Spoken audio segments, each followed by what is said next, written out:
Friends, welcome to Bengal food diaries channel.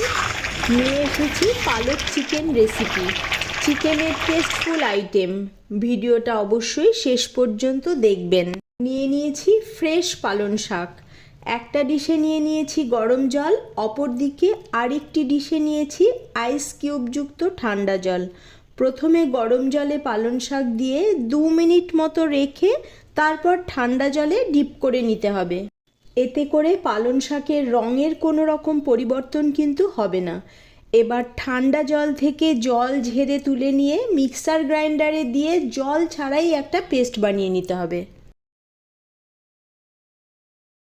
কড়াইয়ে পরিমাণ মতো সর্ষের তেল দিয়ে গরম হলে ফোড়নে দিচ্ছি শুকনো লঙ্কা, তেজপাতা, জিরা। কয়েক সেকেন্ড পরে দিয়ে দেব পেঁয়াজ কুচি। নাড়াচাড়া করে নিয়ে পেঁয়াজের কালার এরকম লালচে ভাব হয়ে আসলে দিতে হবে রসুন ও আদা বাটা। আবারও কিছুক্ষণ নাড়াচাড়া করে নিয়ে দিয়ে দেব কেটে রাখা টমেটো, তারপর হলুদ গুঁড়ো, রেড চিলি পাউডার, সাথে নুন। এবার কষে নিতে হবে। টমেটো সফট হয়ে গিয়ে মশলা থেকে যখন তেল ছেড়ে দিয়েছে সেই সময় দিতে হবে চিকেন।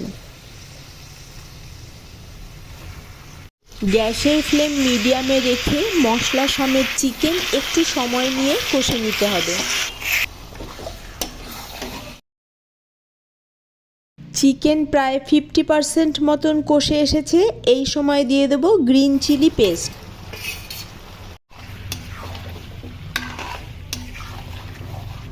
চিকেন যখন প্রায় কষে এসেছে তখন দিয়ে দেব পালং শাক যে আগে থেকে পেস্ট করে রেখেছিলাম সেটা। এবার পালং শাক এবং চিকেন একসাথে কষে নিতে হবে।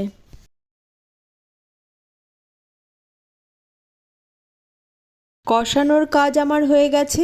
এখন দিয়ে দেব আগে থেকে করে রাখা গরম জল। এবার জাল হতে দিতে হবে। দিচ্ছি রোস্টেড জিরা গুঁড়ো, সাথে ধনে গুঁড়ো।